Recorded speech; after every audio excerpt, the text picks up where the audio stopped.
Donc, tu parles d'expérience employeur. Donc, j'imagine qu'une fois qu'ils sont recrutés, ils vont vivre une expérience, notamment d'onboarding.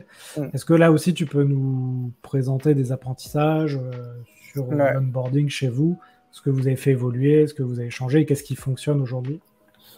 Ouais, bah déjà on a tout changé hein, parce que franchement au début c'était très artistique hein, l'onboarding chez Welcome to Jungle dans l'équipe commerciale.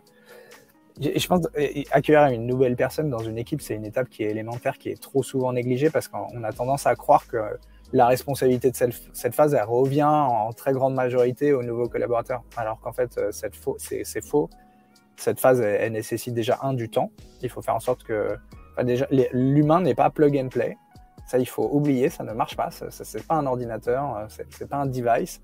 Donc, en fait, il faut lui laisser le temps d'intégrer les codes, les process, les outils, le former correctement à tout ça, lui permettre de se planter, d'expérimenter un certain nombre de choses, d'exprimer ses feedbacks aussi.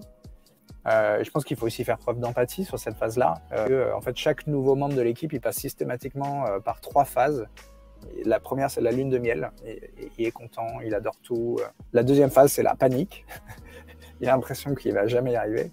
Et après, il y a la stabilisation, quoi. Et là, c'est le moment où il a compris que du coup, il comprend 70% des sujets et commence à prendre de l'assurance.